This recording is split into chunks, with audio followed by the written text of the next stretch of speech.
वो हम दोनों नोट्स लेके बैठ रहे हैं। नोट्स छुपा लिए तुमने? खास नहीं है, मैं डेली थोड़ी बहुत रिसर्च करता हूँ। गवर्नमेंट चेंज सॉल्यूशन ही नहीं है, क्वेश्चन करना और सिस्टम चेंज। आपको क्या लगता है कांग्रेस आएगी तो अच्छा करेगी?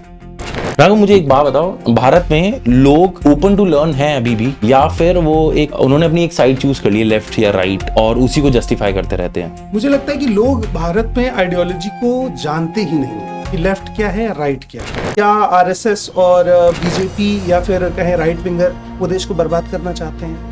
मैं एनालिसिस कर रहा था, मैंने 4 जर्नलिस्ट को उठाया, सुधीर चौधरी, अंजना ओम कश्यप, रूबिका लियाकत और हमारे सुशांत सिन्हा जी।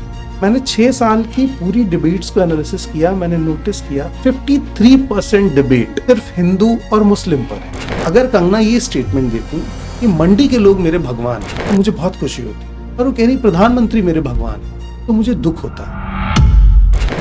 आपने मुझे बताया कि आप कैसे रहते हैं, आप सेंटर में रहते हैं। आई कॉल इट, आप एक कॉन्ट्रास्ट में हैं, कभी लेफ्ट कभी राइट, जहाँ की चीजें ठीक हैं। As a guy who is in the centre, जो दोनों तरफ को देख रहा है, वो उसको उसमें भी खुशी होनी चाहिए कि यार अच्छा, मेरा देश इतना बढ़ गया है। आप ये क्यों चाहते हैं कि मैं तारीफ करके बैलेंस बनूं? आप ये क्यों नहीं चाहते कि अगर 10 बुराई मैं आपकी कर रहा हूँ तो 2 बुराई किसी दूसरी पॉलिटिकल पार्टी के काम की भी कर? नहीं, आपने अभी बोला था जो पावर में आप उसी से हम क्वेश्चन करेंगे। तो दूसरी political party does not exist for me right now. अब मैं पत्ते खोलता हूँ मैं अपने, ठीक है? मैं चाहता हूँ हम इस पॉडकास्ट से ना वही सेंटर लाइन ड्रॉ कर सके। पहले मुझे था व्हाट इज अंधभक्त।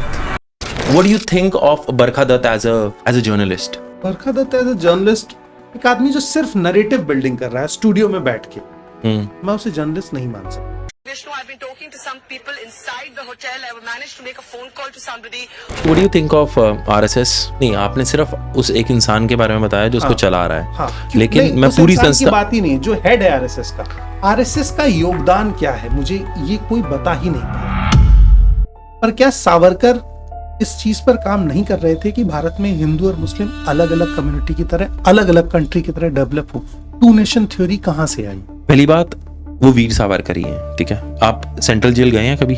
नहीं, ब्रिटिश गवर्नमेंट में इतनी हिम्मत ही नहीं थी कि वो गांधी और नेहरू को इतनी दूर ले जाकर जेल में रख, क्योंकि उन दोनों ने कुछ ऐसा कभी किया ही नहीं था। मुझे आप नेहरू को फ्रीडम फाइटर बोलेंगे? मैं आपकी एक वीडियो देख रहा था दरभंगा के ऊपर, जो दरभंगा में एम्स बनना है। दैट वाज, मुझे बाद में वो वीडियो पे, मतलब वो मेरा ये रहता है कि अगर आपने बोला ना तो मैं आप पे विश्वास नहीं करूंगा, मैं जाके खुद गूगल करूंगा उसे फिर। और फिर भी मैंने सच में देखा, वो सच बात है कि 1,123 करोड़ का प्रोजेक्ट है, और आपने स्टार्ट बहुत अच्छे तरीके से किया था कि 300 करोड़ में ये बन जाएगा, ट्रू, और वहां पे वो नहीं बना। तो मुझे उस चीज पे बहुत, मतलब मुझे ये चीज उसमें बहुत ज्यादा अजीब लगी कि बिहार जैसे स्टेट में जहां मिट्टी की कोई वैल्यू नहीं, जब लोग अपना भट्टा बनाते हैं, ईंट बनाने का जो पूरा सेटअप मेन काम, तो वो गांव वालों से उनके खेत 10,000 15,000 रुपए साल की लीज पर लेते हैं, 1 बीघा खेत, और उसको 3-4 फीट खोद के मिट्टी निकालनी। तो उतनी मिट्टी में तो वहां भरा हो सकता है। 200 करोड़ की मिट्टी लगी गेट के बेसमेंट, 200 करोड़ रुपए सिर्फ आपने मिट्टी भरने और लेवल करने में। तो ये, और ये ऐसा नहीं है कि ये किसी को पता नहीं है, गवर्नमेंट ने डेटा दिया ना कि ये 1100 करोड़ जो खर्च हुआ है, तो ठेकेदार ने हमें डेटा दिया कि इतना इसमें गया, इतना इसमें गया। तो सबके सामने है, सबके सामने, फिर भी लोग मतलब इसको न्यू नॉर्मल करना चाहते, वो मुझे गलत लगता कि आप जितना ज्यादा जल्दी न्यू नॉर्मल करने लगे, उसको एक्सेप्ट करने लग जाए। हाँ, कि कोई नहीं यार, लेकिन 200 करोड़ इसका सोल्यूशन भी तो नहीं है ना कोई। क्या सोल्यूशन है? Government change, government change solution ही नहीं है। क्वेश्चन करना और सिस्टम चेंज। आपको क्या लगता है कांग्रेस आएगी तो अच्छा करेगी? मैंने एक ऐसा रोड मैप बना दिया है जो इतना प्रॉफिट ड्रिवन है, इसमें आपको कुछ नहीं बोलना है और आप रूल करते रहेंगे। कांग्रेस जो इतने साल से चाह रही है रूल करना, वो जब करने लगेगी तो क्या वो रोड मैप यूज नहीं करेगी? वैसे वो भी रोड मैप यूज करेगी। पावर का नेचर सेम है। हम उम्मीद नहीं कर सकते कि कांग्रेस आके काम करेगी जो चाहते। लेकिन ना मुझे पर्टिकुलरली मतलब ऐसा नहीं लगता, ऐसा लगता है कि क्वेश्चन करने से ना क्रिटिक्स उठता है, क्वेश्चन करने से थोड़ा सा नैरेटिव चेंज होता है। लेकिन मैंने कभी उसका ना बहुत रेयर 95 मतलब और बढ़ा देता हूँ, 97% फेलियर ही देखा है। आपने बुक पढ़ी है सेपियंस? हाँ, मैंने से आधी पढ़ ली है। सेपियंस और इसका एक सेकंड पार्ट है होमो डेउस, और फिर नेक्सस है। आप सेपियंस पूरी पढ़िएगा। ठीक है। ह्यूमन सिविलाइजेशन का जो मुझे बेसिक एस्पेक्ट लगा कि जब भी सिविलाइजेशन के प्रोसेस में किसी इंसान ने कुछ क्वेश्चन किया, उस पर डिस्कोर्स हुआ और फिर हम इनहेंस। अगर हम क्वेश्चन नहीं करेंगे तो हम इनहेंस नहीं हो सकते, जो मुझे लगता है। ठीक है। मुझे ये भी लगता है कि मैं 100% सही नहीं हो सकता एक्सेप्टेंस के साथ में, तो हो सकता है आपका टेक अलग। ठीक है राघव जी, मुझे एक चीज बताइए। अब मैं आपको बोलता हूँ कि what do you understand by term Bharat? Bharat को अगर हम देखें एज अ कंट्री, हमको हमेशा सिखाया गया कि भरत थे, शेर के दांत गिने थे, उनके नाम से भारत का नाम, यानी हम एक पावर दिखाना चाहते। मैंने इसका दूसरा मीनिंग सुना है। ठीक है। और अगर बहुत लॉन्ग डिस्कोर्स में देखोगे भारत क्या है, तो हम एक इंडिविजुअल आइडेंटिटी नहीं दे सकते एक देश के नाम, क्योंकि हम एज अ इंडिया बहुत सारी लैंग्वेजेस, और लैंग्वेज को लेके भी डिस्प्यूट। बिहार का आदमी महाराष्ट्र में जाके पीटा जा रहा है क्योंकि वो मराठी नहीं बोल सकता, उसकी कोई गलती नहीं है, वो महाराष्ट्र में नहीं पैदा हुआ। और महाराष्ट्र का आदमी यूपी में आके पीटा जाएगा क्योंकि वो मराठी बोल रहा है। तो हम एक दूसरे की आइडेंटिटी को इतना ज्यादा बाउंड कर देना चाहते हैं कि अगर मैं मराठी हूं तो मुझसे मराठी में बात करूं, यानी मैं अपने बबल से बाहर नहीं आऊंगा, यानी वो इंडियन नहीं, वो भारतीय नहीं, वो मराठी। अगर आप इस आइडेंटिटी को कैरी कर रहे हैं कि आप इंडियन हो, तो आप हर चीज की एक्सेप्टेंस के साथ होने चाहिए। आपका रिलीजन एक्सेप्टेंस इतना बड़ा होना चाहिए कि आप अपने आप को सिर्फ हिंदू ना कहें, मुस्लिम भी ना कहें। आप रिलीजन से, कास्ट से, ज्योग्राफी से सबसे ऊपर जब एक सिटीजन के तौर पर सोचते, तब आप भारत के तौर पर। जब आप ऐसा सोचते कि चलो यार मेरे साथ तो गलत नहीं हो रहा है, निक के साथ हो रहा है, बात नहीं होने देते, तब आप भारत नहीं है, फिर आप इंडिविजुअल आइडेंटिटी। मैं 100% एग्री करता हूँ इससे। मतलब देयर इज नो गैप जो आपने बोला उस चीज में, मेरे को आई टोटली एग्री। सर थोड़ा सा मेरे को आगे, आपको थोड़ा सा आगे आना पड़ेगा। और इधर एक चलेगा? अच्छा ठीक। पता क्या हो रहा है, मैं जो बोल रहा हूँ ना वहाँ पे ग्रीन ज्यादा जा रहा है। हाँ। मतलब मेरा पिच ज्यादा जा रहा है, आपका कम जा रहा है। आपका बेस ज्यादा अच्छा है। मैं रेडियो जॉकी बन सकता था। हाँ। मुझे नहीं बनना था यार। वैसे सब सही है।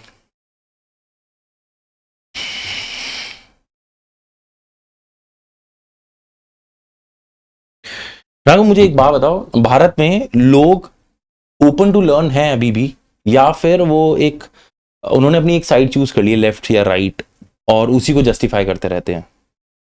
मुझे लगता है कि लोग भारत में आइडियोलॉजी को जानते ही नहीं है कि लेफ्ट क्या है या राइट क्या है। अच्छा।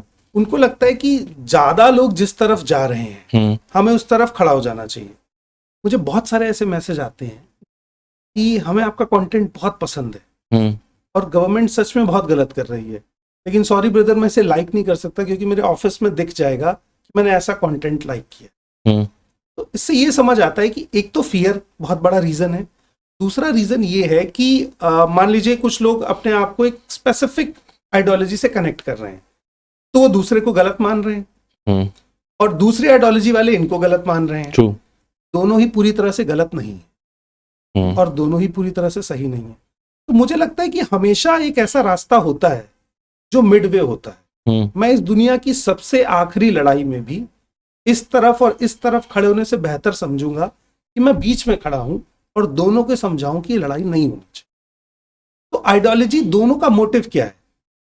क्या आरएसएस और बीजेपी या फिर कहें राइट विंगर वो देश को बर्बाद करना चाहते हैं, ऐसा वो कहते हैं? नहीं। क्या लेफ्ट वाले ऐसा चाहते हैं?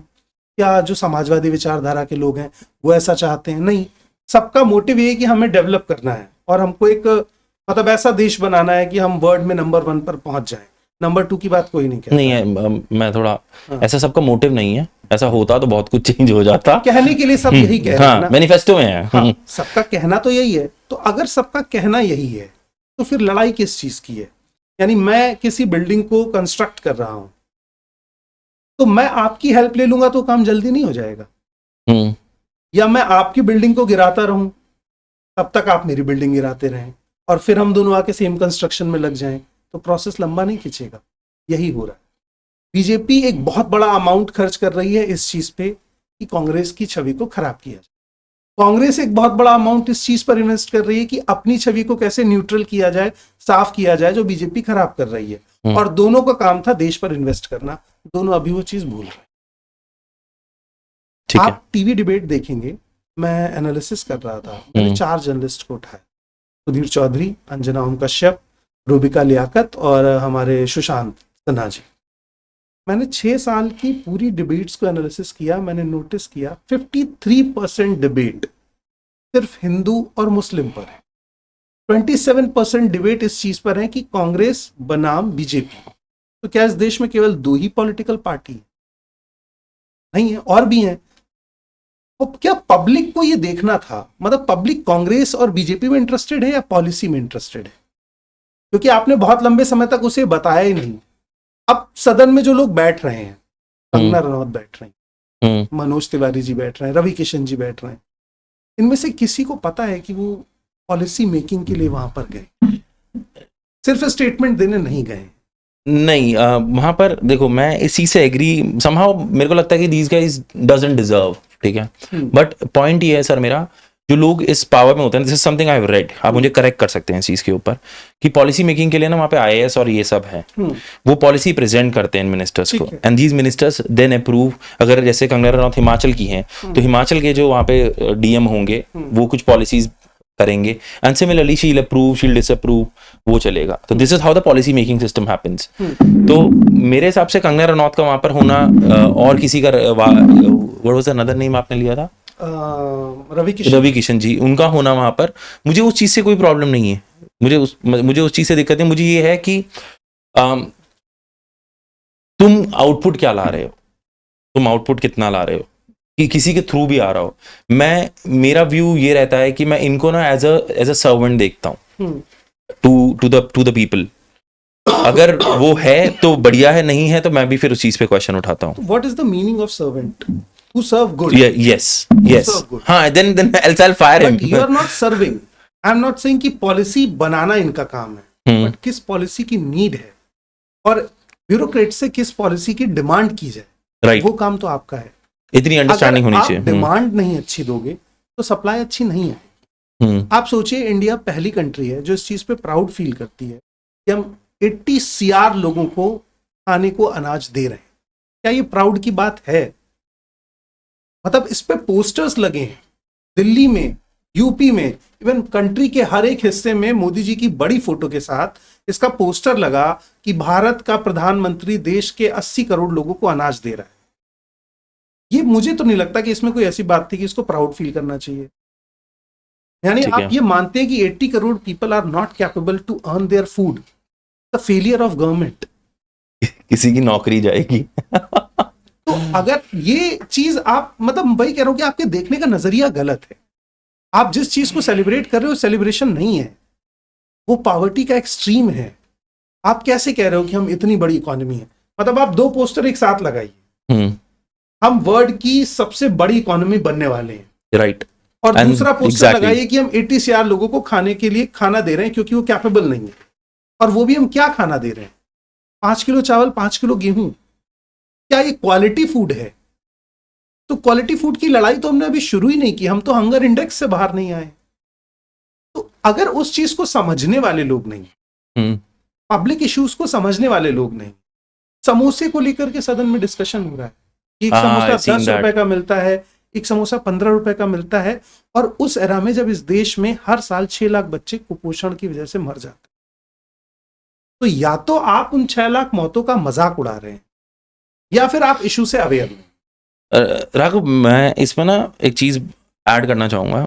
इसमें ना पता क्या होता है, why Kangana Ranaut question, why Ravi Kishan ji, क्योंकि उनको ना जब वो उनके पास ना वो फॉलोइंग है सोशल मीडिया की या फिर नॉर्मल फॉलोइंग है, तो they have the power to set little narrative, और that is the reason they get the tickets. Opinion leaders. They are opinion leaders. And that is the reason they are there. Else nothing else. अगर आप उनका पीछे का track record देखोगे, किसी ने कोई सोशल सर्विस की है, किसी ने कहीं पे उतर के कोई एनजीओ में कभी चलाया है, कभी किसी ने कोई ऐसा सोशल प्रोग्राम चलाया है, रिफॉर्म चलाया है जिससे कुछ लोगों में चेंजेस आए हैं, ऐसा कुछ नहीं है। It is just the following, क्योंकि वो एक पॉपुलर लोग हैं, इस वजह से वो वहां पर हैं, क्योंकि वो वोट लाएंगे। That is it. I am agree with you. अब आपकी फॉलोइंग है, मेरी सर कम, मैं कह रहा हूँ कि एज अ कंगना आपकी फॉलोइंग, हाँ, तो आपको रिस्पॉन्सिबल किन के लिए होना चाहिए? मेरे लोग को आपको फॉलो कर रहे हैं एग्जैक्टली, क्योंकि आपने उस ट्रस्ट को गेन किया है, पर आप रिस्पॉन्सिबल उनके लिए हैं जिन्होंने आपको ये अपॉर्चुनिटी दे दी है कि आप इस सीट पर बैठ सकते हैं और आज से आप एमपी हैं। राइट। अगर कंगना ये स्टेटमेंट देती कि मंडी के लोग मेरे भगवान हैं, तो मुझे बहुत खुशी होती, पर वो कह रही प्रधानमंत्री मेरे भगवान हैं, तो मुझे दुख होता है कि आप जिस इंसान से आपको डिमांड करनी है अपनी जगह के लिए, बेटरमेंट के लिए, उसको आप गॉड बना दे रहे हैं। तो भगवान जो देता है आपको उसमें खुश रहना पड़ता है। अब मैं ना सर दोबारा घूम के ना इधर आ जाऊंगा, ठीक है, पहले पॉइंट पे। आपने मुझे बताया कि आप कैसे रहते हैं, आप सेंटर में रहते हैं, हाँ। आप कोशिश करते हैं, आप आई कॉल इट, आप एक कॉन्ट्रास्ट में हैं, कभी लेफ्ट कभी राइट, जहां की चीजें ठीक हैं। नहीं, मैं चाहता हूं जो पावर में है उससे क्वेश्चन करो, वो लेफ्ट हो, राइट हो, अप हो, डाउन हो, इससे कोई फर्क नहीं पड़ता। मैं राहुल गांधी से क्वेश्चन पूछ के क्या कर लूं? परफेक्ट, ठीक है, लेकिन डज दिस मीन कि ये जो सेंटर वाला आदमी है, इसकी ये भी रिस्पॉन्सिबिलिटी बनती है कि अगर तुम्हारी जो गवर्नमेंट है उसने कुछ अच्छा किया, उसको सेलिब्रेट किया जाए? बिल्कुल बनती है, क्यों नहीं बनती है। लेकिन मैं कह रहा हूं कि गवर्नमेंट के पास इसके लिए साल में 11,000 करोड़ रुपए का फंड है जो अपना प्रचार कर सकती है, पर उसकी कमियां दिखाने के लिए ना वो फंड देती है और ना हर कोई कर सकता है। तो अगर ये काम मैं कर रहा हूं तो मुझे ये काम करने दीजिए। गवर्नमेंट तो अपनी होर्डिंग पूरी दिल्ली में लगा ही रही है। मुझे ऐसा लगता है कि जब हम जैसे कॉमन लोग सोशल मीडिया पे एक थोड़ी सी इन्फ्लुएंस बनाते हैं, उसकी वजह से ना हमारे पास एक हल्की पावर आती है जो हम एक नैरेटिव को डिराइव करते हैं। ठीक बात। तो वो पार्ट बहुत इंपॉर्टेंट है। तो मेरे को लगता है जो बंदा सेंटर में है ना, उसकी भी वही रिस्पॉन्सिबिलिटी है कि अगर वो काम अगर अच्छा हुआ है तो उसको सेलिब्रेट भी किया जाए, अगर काम अच्छा नहीं हुआ तो उसको क्वेश्चन भी किया जाए। तो ये आपका बोलना कि गवर्नमेंट वो अपना काम करे, that is a part of the government, but as a guy who is in the centre, जो दोनों तरफ को देख रहा है, वो उसको उसमें भी खुशी होनी चाहिए कि यार अच्छा, मेरा देश इतना बढ़ गया है, मेरे देश का बजट इतना बढ़ गया है, एजुकेशन में इतना है, चाहे नीचे आया ही नहीं, but I am just saying example. मैं आपको एक बेस्ट एग्जांपल हाँ। देता हूं। एज अ मीडिया, जब आप मीडिया को देख रहे हैं पिछले 10 साल और उससे पहले की मीडिया को देख, मीडिया का प्राइम रूल होता है नेगेटिविटी। आप लोग इसको समझते कि यार मीडिया नेगेटिव है। आप न्यूज़पेपर में देखते हैं तो क्या ये खबर आती है कि 2 लोगों की शादी हो गई, इन्हें बधाई देते हैं? न्यूज़पेपर में खबर है एक्सीडेंट होना, डेथ होना, रेप होना, मर्डर हो जाना, चोरी हो जाना, मारपीट हो जाना, किसी ने किसी को कोई टिप्पणी कर दी, किसी पर कोर्ट का केस हो गया, यानी न्यूज़पेपर फुल ऑफ नेगेटिविटी है। But you need to know that negative, क्योंकि अगर आपको पता नहीं है कि आपके आसपास क्या गलत हो रहा है तो आप उसे कभी रोक ही नहीं पाएंगे। मेरा क्वेश्चन ये नहीं कि मैं गवर्नमेंट की तारीफ नहीं करना चाहता, पर आप मुझसे सिर्फ वही एक्सपेक्ट क्यों करना चाहते हैं? आप ये क्यों चाहते हैं कि मैं तारीफ करके बैलेंस बनाऊं? आप ये क्यों नहीं चाहते कि अगर 10 बुराई मैं आपकी कर रहा हूं तो 2 बुराई किसी दूसरी पॉलिटिकल पार्टी के काम की भी कर रहा हूं? नहीं, आपने अभी बोला था, देखो सर, जो पावर में आप उसी से हम क्वेश्चन करेंगे, तो दूसरी political party does not exist for me right now. नहीं, तो पावर में तो किसी स्टेट में हो सकती है। अच्छा, आप स्टेट की बात कर रहे हो तो वो चीज अलग है, मैं सेंटर की बात कर रहा था। मैं ये नहीं कह रहा हूं कि मैं केवल अगर यूपी में और दिल्ली में रहता हूं तो मेरी रिस्पॉन्सिबिलिटी इतनी है। सर अच्छा, मैं थोड़ा सा ना इसका मोड चेंज करूंगा, ठीक है? This is not about you, this is not about me, this is about people. और मैं चाहता हूँ यहाँ से मैं आपको ना, अब मैं पत्ते खोलता हूँ मैं अपने, ठीक है, ताकि हम अच्छी डिस्कशन कर सकें। मैं चाहता हूँ हम इस पॉडकास्ट से ना वही सेंटर लाइन ड्रॉ कर सकें। पहले मुझे था व्हाट इज अंधभक्त। अंधभक्त वो है जो सेल्फ बिलीफ से नहीं आया है। मैंने आपका बिलीफ देखा और मुझे बहुत स्ट्रांग लगा, मैंने आपके बिलीफ पे अपना बिलीफ बिल्डअप किया, ठीक है, और वो बिलीव ऐसे ही ह्यूमन चेन बनती चली। जैसे ये बात मान लेना कि जो प्राइम मिनिस्टर है या कोई XYZ person, he is not a biological, और इससे कन्विंस हो जाना, ये प्रैक्टिकली पॉसिबल नहीं है। ये एक मेटाफर हो सकता है, और ऐसी बहुत सारी चीजों को मान लेना। जैसे मैं फेक न्यूज और फैक्ट चेकिंग पर पीएचडी कर, तो मैं देखता हूं कि फेक न्यूज को फैलाना बहुत आसान है। ओके इंडिया में मीडिया लिटरेसी 10% भी नहीं।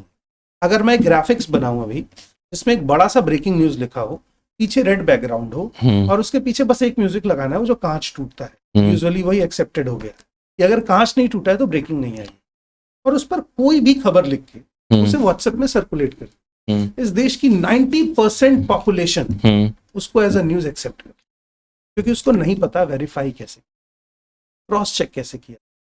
अंधभक्त होना लोगों की गलती नहीं है, गलती उनकी है जिन्हें सही इंफॉर्मेशन उन्हें देनी थी, वो नहीं दे पाए। मैं आपको एक बेस्ट एग्जांपल देके समझा। मुलायम सिंह और अखिलेश के बीच में एक हसल चल रही थी।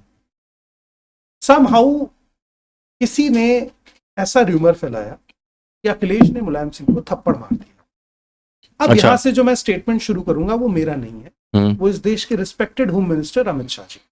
ओके उन्होंने कहा जब हमें ये पता चला तो हमारे पास तो व्हाट्सएप का बहुत बड़ा ग्रुप था, उसमें हमने देखा ये मैसेज चला गया और भाई 1 घंटे में तो फोन आने लगे, तो हमने भी इसको क्लियर नहीं किया।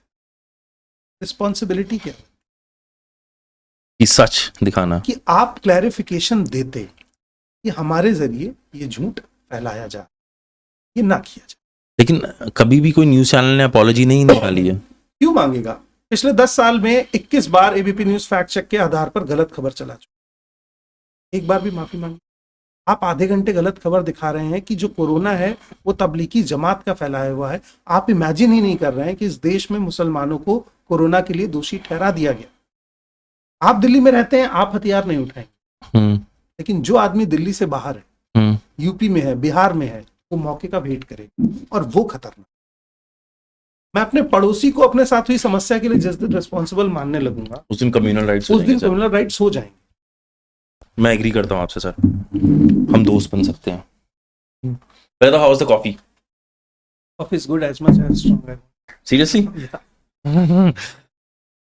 मैंने अंधभक्त वाला टॉपिक मैंने इसलिए उठाया था सर, क्या वो मेरा इससे पहले पॉडकास्ट हुआ जिसमें थोड़ी हीटेड डिबेट हो गई थी मेरी विद बागी हरियाणवी करके एक कंटेंट क्रिएटर है। अच्छा, वेरी गुड गाय, ठीक, विद क्लियर थॉट्स।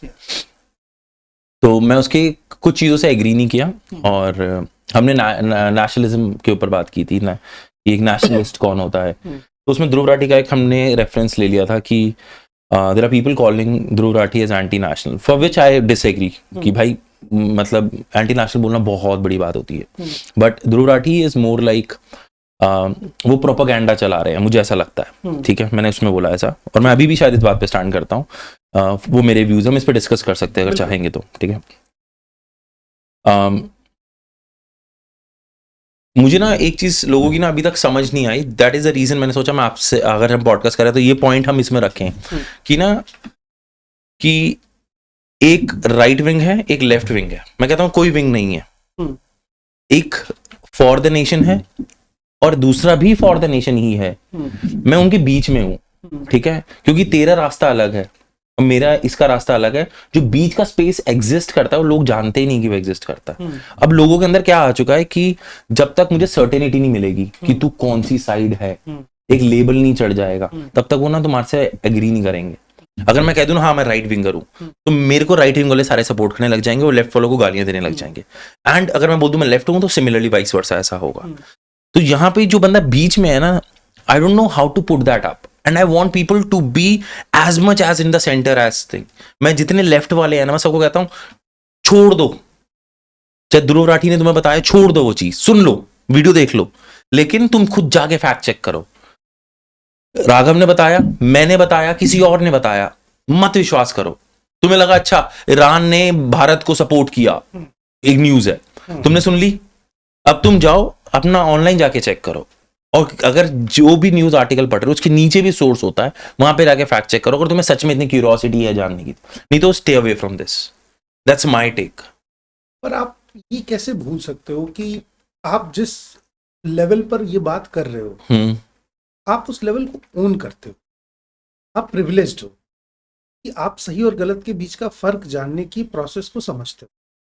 इस देश में इतने परसेंट लोग, मतलब कितने परसेंट लोग होंगे जो इस प्रोसेस को कर पाने के लिए कैपेबल होंगे? Good question. मैं इस बारे में नहीं कर रहा बात कह रहा हूँ कि कोई गलत है या कोई सही है। मैं उस मास पॉपुलेशन की बात कर रहा हूँ, 75% जो आज भी एजुकेटेड के नाम पर सिर्फ अपना नाम लिखना चाहता और उसको साक्षर मान लिया गया, वो भी उसको बहुत मेहनत से सिखाया गया है। आज जिस समय हम ये बात कर रहे हैं, आज से ठीक एक दिन पहले, एम्स को तो आप बहुत एलीट संस्थान मानते हैं ना, एम्स है राजकोट का, एक स्टूडेंट फाइनल ईयर का राजस्थान का पढ़ रहा है और वो सुसाइड कर लेता है। हाँ जी। 17 पेज का सुसाइड नोट लिखता है, 17 पेज। और एक मजेदार बात ये कि उसका पहला सुसाइड अटेम्प्ट नहीं, दूसरा था। पहले में पुलिस ने उसे बचा लिया। रीजन क्या था कि as a caste Dalit community से आता है वो, और जैसा ट्रीटमेंट वो 2 साल से झेल रहा था, वो उसको नहीं, मतलब उस प्रेशर को बर्दाश्त नहीं कर पाया। और ऐसे वो अगर डॉक्टर बनता तो आप सोचिए कितनी होप होती लोगों को। इंडिया में डॉक्टर्स की कमी है। 1000 आदमी पर एक बेड होना चाहिए, हमारे पास ऑन एन एवरेज 0.79 है, यानी 1000 आदमी पर एक बेड भी हम अफोर्ड नहीं कर पा रहे। और ऐसे में एक डॉक्टर का सुसाइड कर लेना कास्ट रीजन वजह से, एजुकेटेड माहौल में था, उसमें मुझे नहीं लगता कोई अनपढ़ व्यक्ति जाता होगा या कोई ऐसा व्यक्ति जाता होगा जिसकी फैमिली उसे कास्टिज्म सिखाती होगी। यानी इस सोसाइटी के रूट में वो चीजें अभी भी हैं। हम कई बार मजाक में कास्टिज्म करते हैं, जैसे हम अपने किसी दोस्त को मजाक में काला बोल देते हैं, मोटा बोल देते हैं। True that. मुझे जब तक इस चीज का अनुमान नहीं था कि ये करके मैं उसके ऊपर कौन सा मेंटल प्रेशर दे रहा हूं, मुझे नहीं पता कि सुबह से शायद 10 लोग इसे और काला बोल चुके हों और मैं वो 11वां आदमी हूं जो इसे कहूंगा, और शायद यही बात इसे हर्ट कर जाए।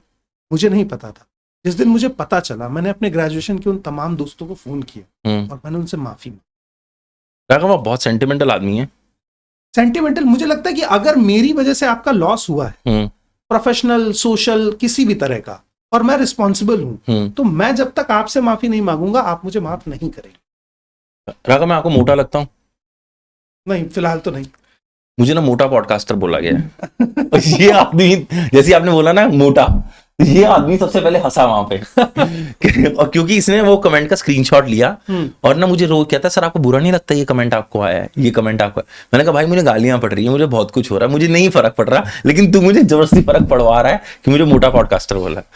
ठीक है, बट लेकिन मैं इस मुद्दे पर स्टिक कि जब मैंने ये पढ़ा कि आप इमेजिन करो निक, एक इंसान जब सुसाइड नोट लिखने बैठता है तो कितना लिख पाए।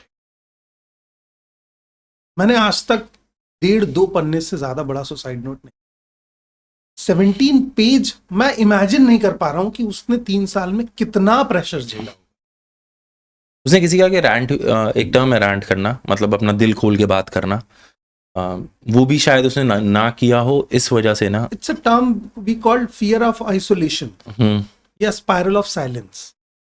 मुझे लगता है कि मेरी बात का मजाक ही उड़ाया जाएगा, वो किसी को नहीं बताते, तो मैं किसी को नहीं बताता, वो भरता रहता है और वो भरता रहता है।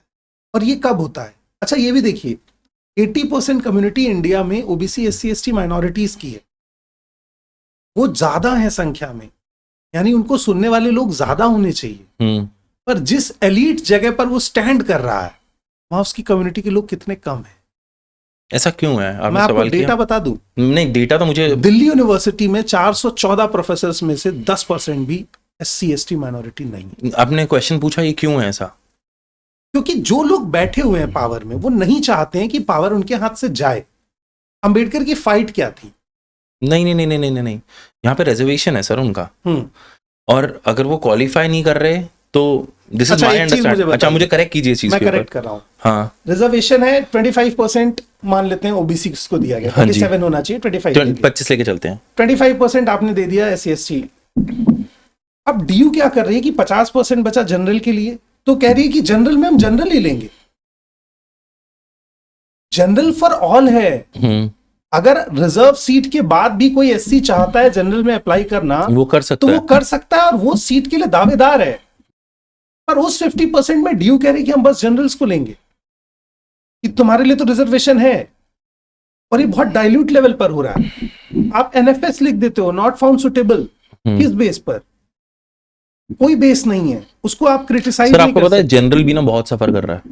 मैं ये नहीं कह रहा हूँ सफर नहीं कर रहा, मैं अपना बताना चाहूंगा। मैं भी जनरल हूँ ब्रदर। हाँ, मैं वो नहीं कह रहा हूँ, मेरे को किसी से कोई प्रॉब्लम नहीं है। मैं कह रहा हूँ रिजर्वेशन, आपके हिसाब से रिजर्वेशन होना चाहिए नहीं होना चाहिए? मेरे हिसाब से अगर 1000 साल तक शोषण किया गया है हम्म। तो कम से कम 100 साल तो रिजर्वेशन दे के देखिए कि कुछ चेंज हुआ है या नहीं। मैं सपोर्ट में नहीं, पर आप मुझे सॉल्यूशन दीजिए, प्रॉब्लम मत उठाइए। You come with the great solution जो रिजर्वेशन से ज्यादा बेटर हो सकता है और हम उसको मिलके इम्प्लांट करें। पर रिजर्वेशन खत्म कर दें, नहीं, वो रिजर्वेशन खत्म करते तो सोल्यूशन नहीं है। आप लेकर आओ बेटर सॉल्यूशन, डिस्कशन करो। मैं इस बात का समर्थक हूं कि इस देश में 10% आरक्षण किसानों का भी होना, जो कास्ट से बिल्कुल बियॉन्ड है। भगत सिंह जो बात करते थे, भगत सिंह कहते थे कि caste religion is a different segment, पर एक सेगमेंट है camera which is working class, जिसकी डेली की रूटीन पर ही उसका खाना निर्भर है। अगर मैं आज 300 रुपए नहीं कमाता हूं तो आज मेरे घर खाना नहीं बनेगा। और वो लेबर क्लास उसने दिल्ली बसाया है। हम जिन घरों में रहते हैं उन घरों को बनाने वाले वो लोग हैं। मैं उत्तराखंड में छोटे बच्चों को पढ़ा रहा था, तो मैंने एक किताब बच्चे को दिखाई, तो मैंने उससे बोला कि ये आर्ट की किताब है और ये आर्टिस्ट है, ये है। तो जो कोई कुछ भी बनाता है वो आर्टिस्ट होता है। तो एक बच्ची मेरे पास आई बहुत क्यूरियोसिटी में कि सर मेरे पापा घर बनाते हैं, वो भी आर्टिस्ट है क्या? तो वो मतलब उस बच्ची से मैंने सीखा कि हाँ actually he is a artist, जिसे आप लेबर कह रहे हो, क्योंकि वो ये सब बना रहा है। उस क्लास के लिए कौन लड़ रहा है? वो जनरल भी हो सकता है, एससी भी हो सकता है, एसटी भी हो सकता है, माइनॉरिटी भी हो सकता है, पर उस कमेरा वर्ग का भी तो कोई हिसाब होना चाहिए। तो हर किसी तक हम पहुंचेंगे, पर सबसे पहले उससे शुरू करना पड़ेगा जिसके साथ सच में बहुत गलत। आप हिस्ट्री में जाके देखोगे, हो सकता मतलब आप उस चीज से कनेक्ट ना कर पाओ, हो सकता आप उसको पढ़ने तक ना पहुंचो, पर इससे यह साबित नहीं होता कि वो चीज नहीं हुई। मैंने नहीं की, मेरे फादर ने नहीं की, हो सकता मेरे दादाजी ने किया हो, इसका प्रूफ तो नहीं है मेरे पास। तो मैं ये कैसे कह सकता हूं कि ब्राह्मण्स ने कास्टिज्म को बढ़ावा नहीं दिया, या जो एलीट कास्ट थे उस समय उन्होंने बढ़ावा नहीं दिया? बिल्कुल दिया बढ़ावा। गांव के बाहर रहना पड़ता था, और खाना क्या होता था, जो आपके मेरे या एलीट क्लास के लोगों के घर में खाना जो बच गया है वो बाहर दहलीज पर रख दिया जाता था और वही उनका फूड था। मैंने एक कहानी सुनी थी, किसी ने मुझे बताई कि उनके गांव में ऐसा था कि अगर कोई लोअर कास्ट का, मुझे एक तो बोलते हुए बहुत गंदा लगता है, कोई लोअर कास्ट का, डिफरेंट कास्ट कहना शुरू करिए, ये टर्म रिप्लेस करिए। सॉरी, मेरे को आपने बेटर वर्ड दिया, डिफरेंट कास्ट का, वहां पर जिनको अलग समझा जाता था, तो वो अगर जा रहे हैं तो सामने से अगर कोई डिफरेंट कास्ट का जो हायर है वो आ जाए तो वो लोग जमीन पे बैठ जाएंगे मुंह उल्टा करके।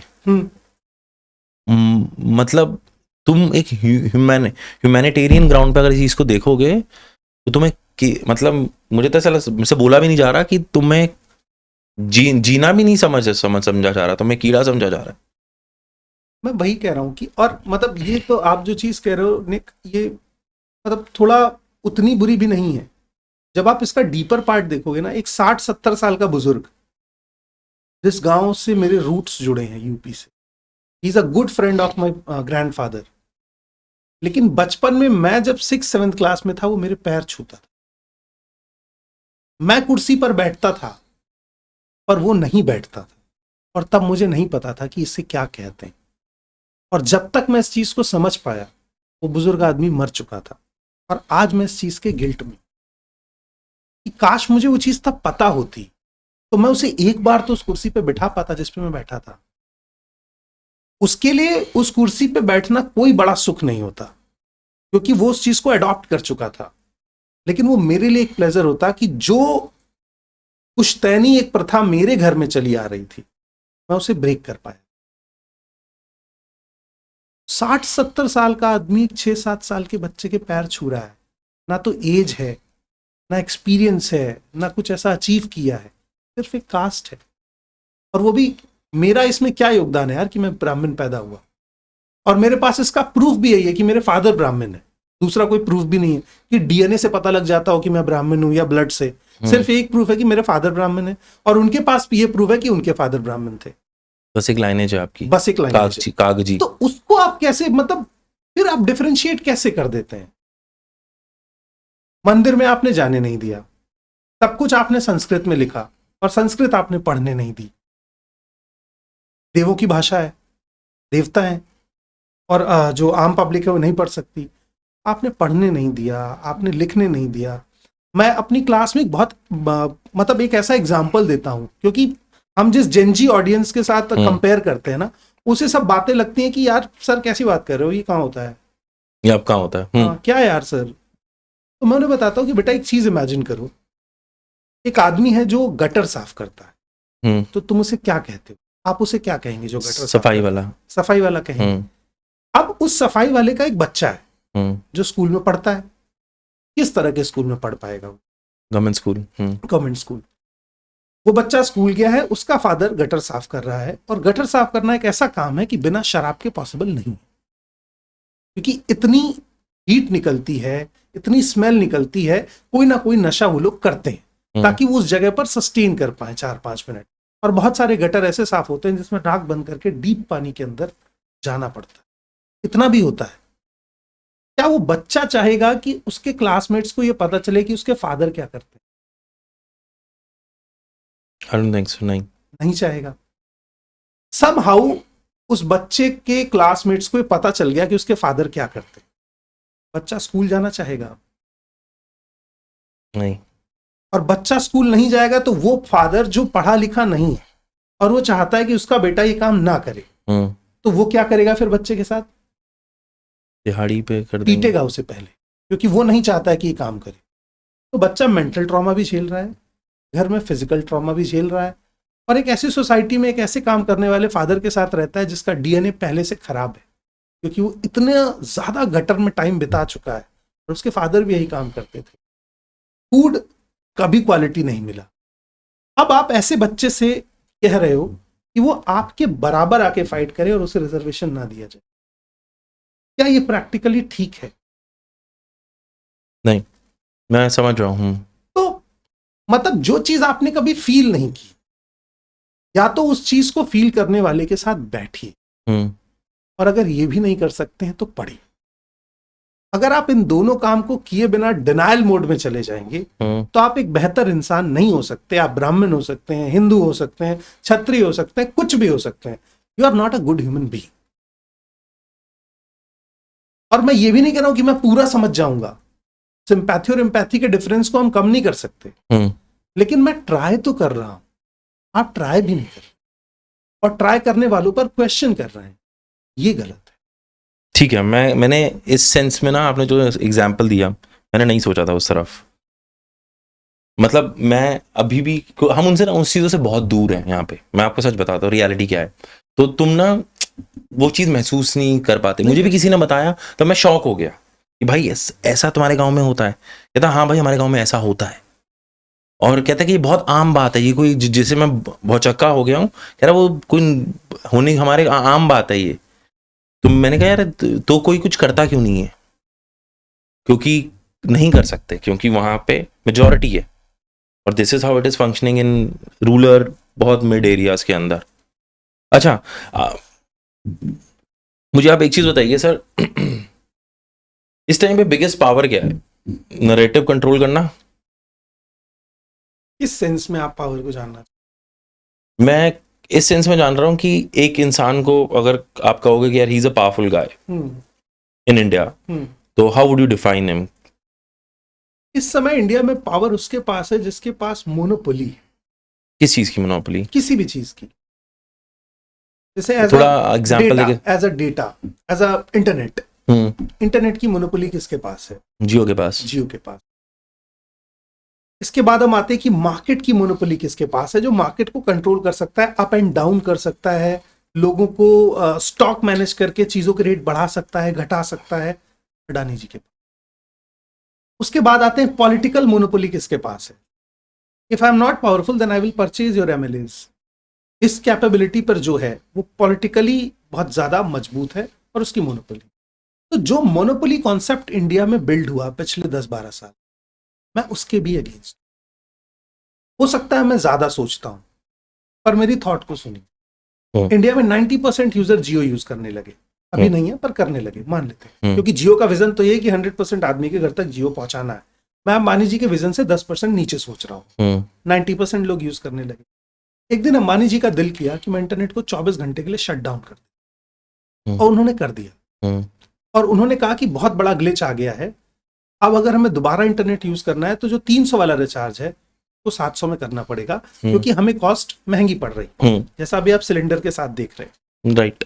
आप बिना इंटरनेट के सरवाइव करने के मोड में है क्या?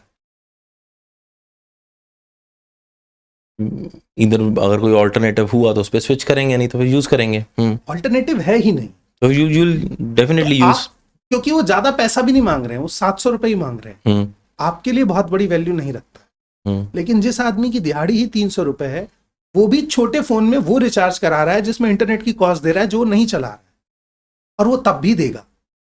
आप उस मोनोपोली को चैलेंज नहीं कर पाए। अगर यही 7-8 इंटरनेट की बड़ी कंपनियां, यूनिनॉर हो, एयरटेल हो, एयरसेल हो, आइडिया हो, वोडाफोन हो, जियो हो, रिलायंस भी हो, तो क्या ये चीज पॉसिबल हो सकती? नहीं। यानी फिर अगर अंबानी जी का जियो एक दिन के लिए बंद हो गया, कंपनी बंद हो जाएगी, क्योंकि मैं दूसरा सिम खरीद लूंगा। लेकिन अब अगर जियो बंद हुआ तो कंपनी बाद में बंद होगी, पहले हमारा सिस्टम ठप होगा। ये तो सर लेकिन प्राइवेट फर्म्स है ना ये। हाँ। इस पे गवर्नमेंट का कोई कंट्रोल नहीं है। क्यों नहीं? आपका गवर्नमेंट का कंट्रोल नहीं, गवर्नमेंट आपको कितने दिन की सैलरी देती है? आप नहीं, मैं आपसे बहुत प्रैक्टिकल बात, मैं आपसे भी बहुत प्रैक्टिकल इस पे क्वेश्चन डाल रहा हूँ कि अगर एयरसेल है, यूनिनॉर है, वो छोटी कंपनीज है, ठीक है, मेरे पास पैसा है, मैं उनको खरीद लूंगा। आपने आधार का डेटा एयरसेल को क्यों नहीं दिया? जियो को ही क्यों दिया? ये मुझे नहीं पता सर। जियो का सिम लेने के लिए आधार की जरूरत पड़ रही थी ना, और उस समय आधार लॉन्च किया था, पहला सिम था जो आधार के बदले दिया गया, वरना वोटर आईडी चलती थी, ड्राइविंग लाइसेंस चलता नहीं, उस टाइम पे कह सकते हो ये कोइंसिडेंस, देखो मैंने इस पे थॉट नहीं दिया है, but it could be a very good coincidence कि तुमने आधार भी उसी टाइम लॉन्च किया और जियो भी उसी टाइम लॉन्च हो रहा था, तो आधार को तुम्हारा आईडी बना दिया गया फॉर एवरीथिंग। इस टाइम पे हर चीज के लिए आधार है। बाद में डिनाई कर दिया गया कि आधार आपकी अकेली आईडी नहीं है। नहीं, लेकिन अभी तो सिंगल आईडी चलता है आपका आधार। और ये कब तक? मैं 2 साल के लिए मान लूं और 2 साल डिनाई कर दूं, फिर 2 साल मान लूं, आपको लग रहा है सिंगल आईडी आधार है, आधार से वोट डाल सकते हैं? नहीं। फिर किस बात की आईडी? मतलब और क्या आईडी है? नहीं, अभी इट्स जस्ट आइडेंटिफिकेशन। आप होटल में चेक इन कर सकते हो, उससे ज्यादा कुछ नहीं कर सकते। आपका एयरपोर्ट के ऊपर चेक होता है वो। वहां भी आपका एयरपोर्ट के ऊपर पहले क्या चेक होता है? आधार चेक होता है। आपका बोर्डिंग पास देखेंगे, आपकी टिकट देखेंगे, और आपके आधार नहीं, आप ड्राइविंग लाइसेंस भी दिखा दो, चल जाएगा। चल कोई जाएगा। आइडेंटिटी, क्योंकि आपने चेक इन किया है, आपने टिकट किया है, आपने ऑथेंटिक सोर्स से किया होगा, बिना इसके नहीं पॉसिबल है। लेकिन मैं इस सवाल पे आ रहा हूं कि आपने एज अ गवर्नमेंट ऑफिशियल सर्व किया है, ठीक है, आपको कितने दिन की सैलरी मिली? मैंने गवर्नमेंट पूरे महीने की। पूरे महीने की? कितने दिन की? 30 डेज। तो रिचार्ज 28 डेज का क्यों है? I think that's what Raghav Chadha is asking. और ये जेन्युइन क्वेश्चन है, जिसको लेके प्रैक्टिकल आदमी सोच ही नहीं रहा है। अच्छा, मैं ना, देखो हम ना इस बात के अंदर बहुत उधर चले जाते हैं, ये चल रहा है, बट मेरा जो क्वेश्चन था ना, that was on the power. जो आपने बताया कि एग्जांपल लेके कि जियो के पास मोनोपोली पावर, जिसके पास मोनोपोली है, मेरे हिसाब से पावर उसके पास है जो नैरेटिव सेट कर सकता है, ठीक है। आप इस टाइम पे न्यूज मीडियाज का क्या सोचते हैं, कैसे है? आपने चित्रा त्रिपाठी जी का नाम? चित्रा त्रिपाठी है, ओके, हाँ, मैं समझ गया कौन। मैं उनका इंस्टाग्राम देख रहा था, 8 लाख से ज्यादा फॉलोवर्स हैं। ओके। और बहुत ही अच्छे वेल नोन चैनलों में काम किया है उन्होंने, सेलिब्रिटी जर्नलिस्ट हैं, लाइक 2000-3000 आता है, लेकिन 8 लाख सब्सक्राइबर्स हैं, 8 लाख फॉलोवर्स। इशू ये है कि उन्होंने एक पोस्ट शेयर किया देवकी नंदन ठाकुर जी का, इज अ वेरी नोन कथावाचक, जिसमें वो बता रहे हैं कि जो गैस की रोटी है उसको खाने से जो मेल है उसका पावर वीक हो, चूल्हे की रोटी से वो मजबूत हो। और ये इसी टाइम पे बता रहे हैं, और इसी टाइम पे जब एलपीजी की शॉर्टेज है। बट प्रॉब्लम ये है कि वो न्यूज थी जिसको एबीपी शेयर करता, आज तक शेयर करता, चल रहा था, उसको एज अ जर्नलिस्ट आप अपनी पर्सनल प्रोफाइल से शेयर कर रही हैं, यानी you are convinced with this, ठीक है।